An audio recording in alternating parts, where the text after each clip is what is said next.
Hello મિત્રો, કેમ છો? મજામાં? તહેવારો આવી ગયા. તહેવારોના અંદર આપણે સરસ મજાની બનાવવાની છે મઠડી. તમે ચા કોફી જોડે મહેમાનોને આપી શકો એવી મોટું એક વાટકી ભરી અને મેં ઘઉંનો સિમ્પલ લોટ આવે ચારી લીધો છે. અડધી વાટકી ખાંડ લીધી છે. 1 ચમચી એટલા તલ નાખું છું. અડધી ચમચી એટલો ઇલાયચીનો ભૂકો નાખું છું. પછી 1 ચપટી એટલું અંદર મીઠું નાખવાનું છે. પછી અંદર 3 થી 4 ચમચી એટલું તેલ નાખવાનું છે. હાથથી બધું સરસ મજાનું મિક્સ કરી દેવાનું છે. મેં તેલનો ઉપયોગ કર્યો છે. તમે ઘી નાખવું હોય તો બી નાખી શકો છો, પણ મેં તેલનો ઉપયોગ કર્યો છે. હાથથી સરસ મજાનો લોટને મેં આવી રીતનો કરી દેવાનો છે. મુઠ્ઠી પડતું થાય એવું આપણે તેલ નાખી દેવાનું. લોટ આપણો સરસ મજાનો મિક્સ થઈ ગયો છે. હવે આપણે મિલ્ક લેવાનું છે, મતલબ દૂધ થોડું એવું નોસીકું ગરમ કરેલું છે એ નાખું છું. એ નાખ્યા પછી આપણે એકદમ ટાઈટ લોટ બાંધી દેવાનો છે.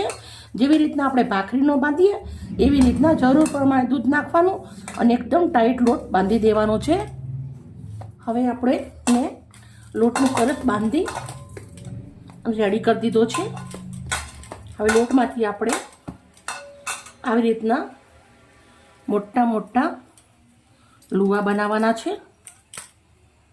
આપણે ટોટલ આના 4 લુવા બની જશે.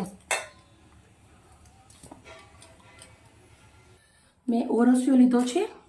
હવે આપણે ઓરસિયા ઉપર આ મોટો ગુલ્લામાંથી સૌથી પહેલાં રોટલો બનાવી લેવાનો છે. આ રોટલો એકદમ જાડો રાખવાનો છે, બહુ પતલું નથી કરવાનો. જેમ આપણે ભાખરી બનાવતા હોય એવી રીતે જ, બહુ જાડો નહીં નહીં પાતળો.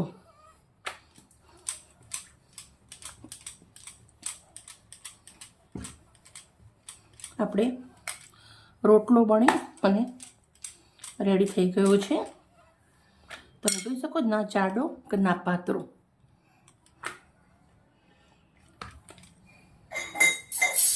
પછી એના અંદર આપણે કાંટાવાળી ચમચીથી હું છેપ કરી દઉં છું, કેમ કે આ ફૂલવા નહીં દેવાનું. નાસ્તો ફૂલી જાય તો પછી કેવું થાય કે વધારે સમય સુધી તમે રાખી ના શકો. આવી રીતના એક ડિઝાઇન બી થઈ જાય અને સાથે ફૂલે પણ નહીં. આવી રીતે એકમાં ઢાંકણ લીધું છે તેલની બોટલનું, એનાથી કરું છું. તમે કોઈ પણ નાની મોટી વાટકીથી મનપસંદ શેપ આપી શકો છો. વધારાનું કાઢતું જવાનું, પછી ફરીથી એક ચારનો એક રોટલો બનશે કરી દેવાનું. બસ આપણે બધી જ મઠડી આવી રીતે વણી અને થાળીના અંદર લઈ લેવાની છે. સેમ પ્રોસેસથી બધી જ મઠડી વણી અને રેડી કરી દઈશ. મઠડી બધી વણી રેડી કરી દીધી છે. કઢાઈના અંદર તેલ ગરમ મૂકી દીધું છે. તેલ આપણું મસ્ત ગરમ થઈ ગયું છે.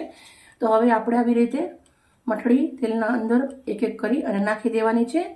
એકદમ ફાસ્ટ તેલ ગરમ નહીં કરવાનું, થોડું ગરમ થાય એટલે આપણે નાખી દેવાનું. કેમ કે એકદમ ફૂલ ગરમ થઈ ગયેલું તેલ હોય તો મઠડી નાખો તો મઠડી કાચી રહી જાય. એટલે આપણે આવી રીતના થોડું તેલ ઓછું ગરમ હોઈને જ નાખી દેવાની, જેથી કરી મઠડી આપણી મસ્ત મજાની એકદમ ક્રિસ્પી બને. તો આપણે આવી રીતે થોડી થોડી કરી અને મઠડી અંદર નાખવાની છે.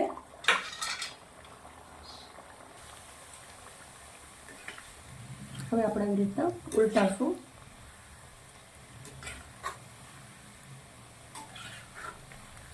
મેં આ મઠડીના અંદર બુરું ખાંડ નાખી છે.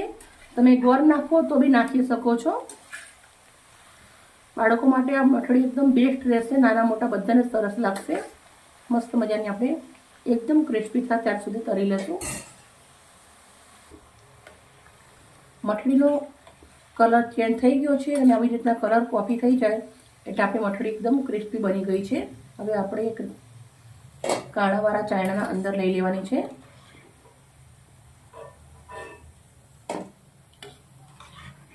સેમ પ્રોસેસથી બધી જ મઠડી ઉતારી અને રેડી. બધી મઠડી મેં હવે કાઢી લીધી છે.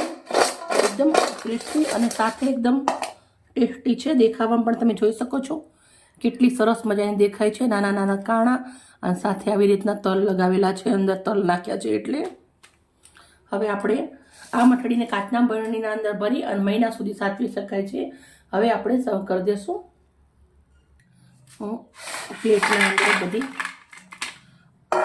મઠડી સર્વ કરી દઉં છું.